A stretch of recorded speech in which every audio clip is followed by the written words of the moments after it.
श्रीमान वेंकटनाथार्य कवितार्के केसरी वेदांताचार्यवर्यो मे सन्निधत्तां सदाहृदि रामानुजदया पात्रं ज्ञानवैराग्यभूषणं श्रीमद्वेंकटनाथार्यं वन्दे वेदान्तदेशिकम् लक्ष्मीनाथसमारम्भां नाथयामनमध्यमाम् अस्मदाचार्यपर्यन्तां वन्दे गुरुपरम्परां यो नित्यमच्युतपदाम्बुजयुग्मरुक्मव्यामोगतस्सदितराणतृणाय मेने अस्मद्गुरोर्भगवतोस्य दयैकसिन्धोः रामानुजस्य शरणौ शरणं प्रपद्ये. ஸ்ரீ ஜிதந்தே ஸ்தோத்திரத்தில் முதல் ஜிதந்தே ஸ்தோத்திரத்தில் 16 ஸ்லோகங்கள் இதுவரை அனுபவித்திருக்கிறோம். போன ஸ்லோகத்தில் க்ஷந்தும் அருகசி என்று தெரிவித்தார். க்ஷமிக்க வேண்டும். எதை க்ஷமிக்க வேண்டும்னா, யச்சாபராதம் கிருத்தவான் அஜ்ஞானாத் புருஷோத்தம மத்பக்த இது தேவேச தத் சர்வம் க்ஷந்தும் அருகசி. புருஷோத்தமனான எம்பெருமானே, அடியேன் தெரியாமல் அறிவில்லாமையினால் ஏதாவது அபச்சாரம் பண்ணால், அபராதம் பண்ணால், பிழை செய்தேன் என்பது ஏதாவது இருந்தால், யாதொன்று இருக்கிறதோ அதையெல்லாம், எல்லாவற்றையும், எல்லா பிழைகளையும், எல்லா அபச்சாரங்களையும் மத்பக்த இதி தேவேஷ, தேவேஷா தேவனே, மத்பக்த இவன் நம் அடியான் என்று திருவுள்ளம் பற்றி க்ஷந்து மர்கசி க்ஷமிக்க வேண்டும் என்று தெரிவித்தார். அடுத்த ஸ்லோகத்தில் அதை கண்டினியூ பண்ணுறார். அகங்காரார்த்த காமேஷு பிரீத்திரத்யைவ நஷ்யது த்வாம் பிரபன்னஸ்ய மே தேவ வர்ததாம் ஸ்ரீமதி த்வயி. அகங்காரார்த்த காமேஷு பிரீத்திரத்யைவ நஷ்யது த்வாம் பிரபன்னஸ்ய மே தேவ வர்ததாம் ஸ்ரீமதி த்வயி. அதாவது, இப்படி பிரபன்னனுக்கு சம்பாவிதமான உத்தராகத்துக்கு, அதாவது பிரபத்தி பண்ண அப்புறம் வருகின்ற காமம், கோபம், மோகம், மதம், மாத்சரியம், அதனால் வரும் அபச்சாரங்கள், சாஸ்திரத்துக்கு விருத்தமான செய்யும் செயல்கள், இதுக்கெல்லாம் பிராயச்சித்தத்தை சொல்லி, இதை காட்டிலும் வேறு எந்த அபச்சாரங்களும் நேராதபடி செய்து கொள்வது இன்னும் உச்சிதம் இல்லையா? பிரபன்னனுக்கு அபச்சாரங்கள் ஏற்பட்டால் அதுக்கு என்ன பிராயச்சித்தம், அதை எப்படி போக்குறது அப்படின்னு யோசித்து அதை பண்ணுறதை விட, அந்த அபச்சாரங்களை பண்ணாமல் நேராதபடி செய்து கொள்வது இன்னும் வசதி, இன்னும் உச்சிதம். அதுக்கு தான் இந்த ஸ்லோகத்தை தெரிவிக்கிறார். அதாவது, அர்த்த காமங்களில் ஒரு நசை, ஒரு ஆசை அது வரக்கூடாது. பொருள், இன்பம் இதில். அதனால் அகங்காரார்த்த காமேஷு பிரீத்திரத்யைவ நஷ்யது த்வாம் பிரபன்னஸ்ய மே தேவ வர்ததாம் ஸ்ரீமதி த்வயி. ஸ்ரீ வேதாந்த தேசிகன் ஸ்ரீமத் ரகசிய திரைசாரத்தில் அபராத பரிகார அதிகாரம்னு ஒரு அதிகாரம். அதாவது, பிரபன்னனுக்கு ஏதாவது அபச்சாரங்கள் ஏற்பட்டு விட்டால், பிரபத்திக்கு அப்புறம் தெரியாமல் இல்லை தெரிந்து ஏற்பட்டு விட்டால் அதுக்கு எப்படி அப்படிங்கிறத விவரிக்கிறார். ஆனால் அதில் என்ன ஆச்சரியமான விஷயம் அப்படின்னா, முதல்ல எடுத்த உடனே அந்த அதிகாரத்தில், அந்த சாப்டரில் சுவாமி தேசிகன் தெரிவிப்பது, ஒருத்தன் மோட்சம் அப்படின்னு ஆசைப்பட்டு பிரபத்தி பண்ணினான்னா, நிர்பரோ நிர்பயோஸ்மின்னு பாரத்தை அவனிடம் சமர்ப்பித்து விட்டால் அவன் எப்படி அபச்சாரம் பண்ணுவான் என்று கேள்வி கேட்கிறார் தேசிகன். அவன் அபச்சாரம் பண்ண மாட்டானே, எவ்வளோ ஒரு நம்பிக்கை நம்ம மேலே சுவாமிக்கு. அதனால் அதுதான் இந்த ஸ்லோகம் தெரிவிப்பது. அகங்காரார்த்த காமேஷு பிரீத்திரத்யைவ நஷ்யது த்வாம் பிரபன்னஸ்ய மே தேவ வர்ததாம் ஸ்ரீமதி த்வயி.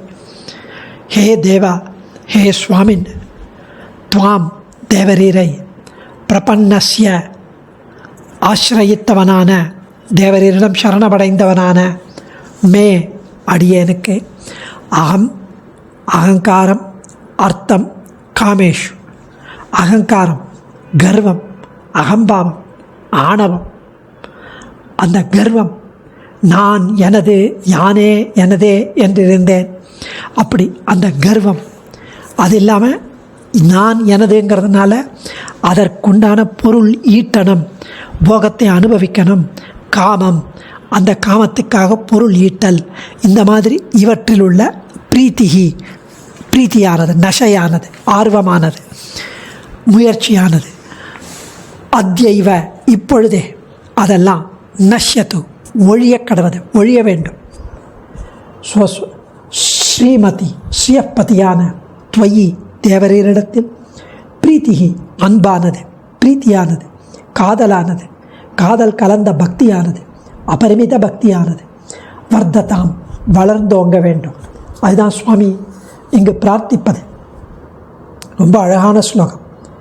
ஹே சுவாமின்னு தேவரீரை ஆசிரியத்தவனான அடியேனுக்கு அந்த அகம்பாவம் என்ன, கர்வம் என்ன, நான் எனது என்று இருப்பது என்ன, அதனால் பொருள் ஈட்ட வேண்டும், பொருள் ஈட்டி அதனால் காமத்தை அனுபவிக்க வேண்டும் என்ற இவற்றிலுள்ள ஒரு ஆர்வம், ஆசை, நசை, அது அத்யைவ இப்பொழுதே ஒழிய வேண்டும். அதற்கு தேவரீர் தான் அருள் புரிய வேண்டும். அப்போ அது ஒழிஞ்சு வேறு என்ன வேணும் அப்படின்னு கேட்டால், ஸ்ரீமதி துவயி பிரீத்திகி வர்த்ததா. ஸ்ரீமதி ஸ்ரீயப்பதியான தேவரீரிடத்தில் பிரீத்திகி அன்பானது வளர்ந்தோங்க வேண்டும், வளர வேண்டும், விருத்தி அடைய வேண்டும். இப்படி பிரபன்னனுக்கு ஏற்படும் அந்த பொருள் அர்த்த காமங்கள் உத்தராகத்துக்கு பிராயஷ்சித்தத்தை சொல்லி, அபச்சாரங்களுக்கு பிராயஷ்சித்தத்தை சொல்லி, அதைவிட அந்த அபச்சாரங்களே நேராதபடி ஏற்படுவது இன்னும் உச்சிதம் இல்லையா, இன்னும் வசதி தானே. அதனால் அந்த அர்த்த காமங்கள், அந்த பொருள் ஈட்டுவதற்கு running amok behind material pursuit, worldly desires, carnal desires, அப்படி ஒரு ஆசை, அந்த ஆசை காமத்தினால் ஏற்படும் பொருள் ஈட்ட வேண்டும் என்ற ஒரு ஆர்வம், ஒரு பேராசை, இதனால் அந்த அந்த அர்த்த காமங்களில் உள்ள வாசனையை ஒழித்து கொள்ளுகிற வியாஜத்தினால் அவைகளுக்கும் காரணமான இதெல்லாம் ஏன் வருதுன்னா பிராரப்த கர்ம வாசனை, அந்த பிராரப்த பாபாம்சங்களில் உள்ள நிவர்த்தியை பிரார்த்திக்கிறான். அந்த பிராரப்த கர்மா, இன்னும் ஒட்டின்டுக்கிற கர்மா, அதெல்லாம் என்னை ஒழிச்சிடு. இந்த கர்மங்கள் கழிந்தால் ஒழிய அந்த வாசனை, கர்ம வாசனை ஒழியாதே என்று தெரிவிக்கிறார். பகவத்கீதையில் கண்ணன் ரொம்ப ஆச்சரியமாக இதை தெரிவிக்கிறான். தியாயத்தோ விஷயான் பும்சக சங்கஸ்தேஷு பஜாயத்தே, சங்காத் சஞ்சாயத்தே காமஹ, காமாத் குரோதாபிஜாயத்தே, குரோதாத் பவதி சம்மோக, சம்மோகாத் ஸ்மிருதி விப்ரமஹ, ஸ்மிருதி பிரம்ஷாத் புத்திநாசோ, புத்திநாசாத் பிரணஷ்யதி. ரொம்ப அழகாக தெரிவிக்கிறார். விஷய சுகங்களின் மேல், ஐம்புலன் விஷயங்களில் மனசு செல்லும் பொழுது அந்த ஜீவனுக்கு அந்த விஷயங்களிலே நசை, அதாவது ஆசை, அதாவது பற்று உண்டாகும். அந்த பற்றினால் அனுபவித்தே ஆக வேண்டும் என்ற பெரும் காதல், பிரீத்தி உண்டாகும். அந்த காதலினால் அதற்கு தடை ஏற்படும் போது கோபம் உண்டாகும். அதனால் அந்த கோபத்திலிருந்து இது செய்யத்தகும், இது செய்யத்தகாதது என்ற விவேகம் இல்லாதது, அந்த புத்தி மாறிவிடும், பேதலித்துவிடும். அந்த அவிவேகத்தினால், அந்த விவேகம் போய்விட்டதனால் ஆத்மாவை காண இந்திரியத்தை வெல்ல நாம் முயன்று வருகிறோம் என்ற ஒரு வியக்தியே ஏற்படாது, என்ற நினைவுக்கே அழிவு வந்துவிடும். நம்ம ஆத்மாவை பார்க்கணும், நம்ம ஜீவாத்மாவுடைய நேச்சரை அனுபவிக்கணும். அதனால் அவன் தாசபூதன், சேஷபூதன் பெருமாளுக்குன்னு அதை ரியலைஸ் பண்ணணும், அதெல்லாம் தோணாது. அப்படி அந்த நினைவுக்கே அழிவு வருவதால் பிரணஷ்யதி, அவன் நாசத்தை அடைகிறான். ஸோ ஹே அர்ஜுனா, கண்ணன் சொல்கிறான், நான் சொன்னபடி என் திருமேனியை தியானம் செய்து பாபத்தை போக்கி மனத்தை அடக்காமல் உன் சாமர்த்தியத்தினால் மற்றும் அடக்கலாம் என்று எண்ணி நான் எனது என்றிருந்தால் நாசமடைவாய். ஆசையை விலக்க முடியாத உனது விஷய சுகங்களின் நினைப்பு ஏற்படும். அந்த விஷய சுகங்களில் ஆசை வளரும். அந்த விஷயத்தை அனுபவித்தால் அல்லது தரிக்க முடியாத நிலை காமம் ஏற்படும். அந்த ஆசைப்பட்ட பதார்த்தம் கிடைக்கலைன்னா எவர்களால் கிடைக்காமல் போயிற்றோ அவர்கள் மேல் கோபம் வரும். ஆசைப்பட்ட பொருள் கிடைக்காமல் போனால் ஏற்படும் கோபம், அதை விலக்கியவர்களிடம் மாத்திரமில்லாமல் பார்க்குற எல்லார்கிட்டையும் எரிஞ்சு விழுவான். சீதையை காணாத ராமன் சீதையை அபகரித்தவனை மாத்திரமில்லாமல் உலகத்தையே அழிக்கிறேன் என்று பேசினான் இல்லையா? ராமன் மனுஷ்ய பாவனையில் பேசினான், அவன் தெய்வம்தான். ஆனால் நம்மெல்லாம் எப்படி பிஹேவ் பண்ணுவோன்னு அவன் ஆக்ட் பண்ணி காமிச்சு. கோபத்தினால் இதை செய்யலாம், இதை செய்யக்கூடாது என்ற அறிவு இல்லாமல் போய்விடும். நசிப்போம், நசிக்கப்பட்டு விடுவோம். அதனால் நீ அழிவாய். நீ ஆரம்பித்த இந்திரியங்களை அடக்குவது என்ற முயற்சியில் மறதி ஏற்படும். ஆனால் நித்தியமான ஆத்மாவுக்கு நாசம் சம்பவிக்க முடியாது. அதனால் இது ஸ்வரூப நாசம் இல்லை.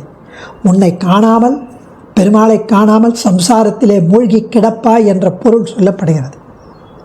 இப்படி ரொம்ப அழகாக இங்கு அந்த கீதை ஸ்லோகமும் இங்கே அனுசந்திக்கணும்.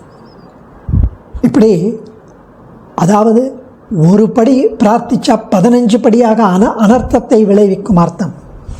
அந்த அர்த்தம், அந்த பொருள் ஜகிஷத்ரும் மகாபாகோ காமரூபம் துராசதம் என்கிறபடி உருவெளி காட்டாதே அனுகூலரைப் போல அந்தரங்கமாக இருந்து, அதாவது வெளியே காட்டாது, அப்படியே மனசுக்குள்ளேயே ஃப்ரெண்டாகவே இருந்துட்டு அந்த ஆசை கொஞ்சம் கொஞ்சமாக வளர்ந்து மகா சத்ருவாகி நாசம் செய்துவிடும் காமம். இந்த இரண்டிலும் கொடியதாய் பெரியோரை பரிபவித்து பாபத்துக்கு இடமாக்கும் கர்வம். முதல்ல கோபம், காமம், முதல்ல பொருள் ஈட்டுவது, பொருள் ஈட்ட வேண்டும் என்று ஒரு அவா. அது ஏன் பொருள் ஈட்டணும் அப்படின்னா அதுக்கு காரணம் அர்த்தம். அதாவது கொஞ்சம் ஒரு $1 மில்லியன், ஒரு $100,000, இவ்வளோ 1 கோடி ரூபாய் சம்பாதிச்சு அது இருந்தால் போகிறோம். ஆனால் 1 கோடி வந்த அப்புறம் மனசில் திருப்தி வருமா? 10 கோடி வேணும். ஏன்னா அது அனர்த்தத்தை உண்டாக்கும் அர்த்தம். அதுக்கப்புறம் காமம். இந்த அர்த்தமும் காமமும் சேர்ந்து அதனால் பாபத்துக்கு இடமாக்கும் கர்வம். என்னுடையது, என் வீடு, என் பொருள், என் ஆசை, இப்படி விபரீத விஷக்கொடிகள் அடியேன் மனசில் முளையாதபடி தேவரீர் பண்ணி அருள வேண்டும் என்று பிரார்த்திக்கிறார். இந்த அர்த்த காமங்களுக்கு காரணமான கர்ம வினைகள், பிராரப்த கர்மா ஒழிந்தாலொழிய அவற்றில் பிரீத்தி போகாது. தமர்கள் கூட்ட வல்வினையை நாசம் செய்யும் சதிர்மூர்த்தி தேவரே, இந்த விஷய வாசனைக்கு காரணமான வல்வினையை வேறறுத்து தர வேண்டும் என்று பிரார்த்திக்கிறார். இப்படி விஷய வாசனையாகிற விஷக்கொடிகளில் வேறறுத்து உன் திருவடிகளையே தஞ்சம் என்று அடைந்த அடியேன் நெஞ்சப் பெருஞ்செய்யுள் நின் காரமர் மேனி கடிய காதலாகிய கற்பக கொடிகள் கடல் புறைய விளையும்படி அருள்மாறி பொழிய வேண்டும் என்கிறான். உம்முடைய திருமேனி அழகும் அந்த திருமேனி அழகை ரசிக்கும் அந்த அனுபவமும் எவ்வளவு ஆச்சரியமான திருமேனி, அதை காமிக்க வேண்டும், அதை ஆசைப்பட வேண்டும். துவாம் பிரபன்னஸ்யமே, அல்ப அஸ்திரங்களான பிறர் பொருளின் பெருமையையும் அல்பமாகவும் அஸ்திரமாகவும் இருக்கும் பிறர் பொருள், அவர்களுடைய அந்த அல்ப பொருள், அதையும் மாமிசத்தின் கூட்டமான அந்த மடந்தையர் இன்பத்தையும் தொடர்ந்து யா பிரீத்திர அவிவேகானாம் என்றபடி அங்கு அன்பு மிகுந்து மோகித்து திருத்துயரமெல்லாம் தீர, அதெல்லாம் முடிஞ்சு அந்த மோகமெல்லாம் தீர, அந்த காமமெல்லாம் ஒழிய, பொங்கோதம் சூழ்ந்த போனியும் விண்ணுலகும் அங்காதும் சோராமே ஆளும் அந்த பெருமாள் கொல்ல மாளா இன்ப வெள்ளம் கோதில தந்திடும் வள்ளலாய் நித்திய ஸ்ரீமானாய் திவ்யமங்கள விக்கிரக விசிஷ்டனாய் பரம ஆச்சரியமாய் இருக்கும் நின் திருவடி அடைந்த அந்தமிலா ஆனந்தம் அனுபவித்திருக்கும் அடியேனுக்கு அதுதான் துவாம் பிரபன்னஸ்யமே என்பதற்கு வியாக்கியானம் இடுகிறார்கள். எவ்வளோ அழகான வியாக்கியானம். தேவ வர்த்ததாம் ஸ்ரீமதி துவயி, தேவா ஸ்ரீமானான உன்னிடத்தில் பிரீத்தியானது, பக்தியானது வர்த்ததாம் பெருகி வர வேண்டும். அந்த முள்ளில் இருக்கிற அந்த சின்ன குட்டி அந்த பூவில் இருக்கிற ஒரு டிராப் தேனை மூழ்கி மூழ்கி மோகித்திருந்த யான், அல்பமான அந்த தேனை முள்ளு குத்த குத்த மோகித்திருந்த நான், அந்த முள்ளிப்பூ தேனில் மூழ்கி இருந்த நான் இப்பொழுது இந்த ஆறாமுத கடலை கண்டு விடுவேனா? அந்த கடலில் அமிழ்ந்து திளைத்து அனுபவித்து ஆழங்கால் பட்டு என்னை அப்படியே மூழ்கடிக்க வேண்டும் தேவரீர் இன்ப வெள்ளத்தில், பேரின்ப வெள்ளத்தில். என விடமாட்டேன். ஆக புத்திபூர்வ பாப ஆரம்பங்களுக்கு காரணமான அர்த்த காமங்களில் வாசனையின் நிவிற்த்தியை பிரார்த்திக்கிறார். அதாவது பொருள், இன்பம், அதில் இருக்கிற கர்ம வாசனை. அது எதனால் ஏற்படுகிறதுனா கர்ம வாசனை. அந்த கர்ம வாசனையின் நிவிற்த்தியை இங்கு பிரார்த்திக்கிறார். அதன் காரணமான பிராரப்த பாபாம்ச நிவிற்த்தியை பிரார்த்திக்கிறார் இந்த ஸ்லோகத்தில். மார்பால் மனஞ்சொழிப்ப மங்கையர் தோல் கைவிட்டு என்றபடி அதிகமான பகவத் பிரீத்தி இல்லாத போது, பகவத் பிரீத்தின்றது கொஞ்சம் கூட அதிகமாக இல்லவே இல்லை, ஏதோ ஒரு துளி ஒட்டின்னு இருந்தது. அப்படி இருக்கும்போது அந்த விஷய வைராக்கியம் இல்லை. அதனால் ஐம்புலன் விஷயங்களில் மனம் ஈடுபட்டு அதை அப்படியே இழுக்கிறது. அந்த விஷய வைராக்கிய சித்திக்காகவும் விலட்சணமான பகவத் அனுபவ சித்திக்காகவும் பல ரூபமான பக்தி இங்கு பிரார்த்திக்கப்படுகிறது. பலனாக பக்தி, பக்தி யோகம் செய்வதற்கு உபாய ரூபமான பக்தி கிடையாது, பல ரூபமான பக்தி, பரஜான பரமபக்தி இங்கு பிரார்த்திக்கப்படுகிறது. விஷய சுகங்களிலிருந்து என்னை மீட்டு வைராக்கியத்தை உண்டாக்கி தேவரைய திருவடிகளில் பக்தியை அடியனுக்கு ஞானமும் பக்தியும் வளரவிட வேண்டும் என்று பிரார்த்திக்கிறார். மற்ற இனம் காமங்கள் மாற்று என்பதனுடைய எசன்ஸ் இந்த ஸ்லோகம். அடிய தன்யோஸ்மி. ஆச்சாரியன் திருவடிகளை சரணம். கவிதார்க்கிக சிம்ஹாய கல்யாண குணசாலினி ஸ்ரீமதே வெங்கடேஷாய வேதாந்த குரவே நமக.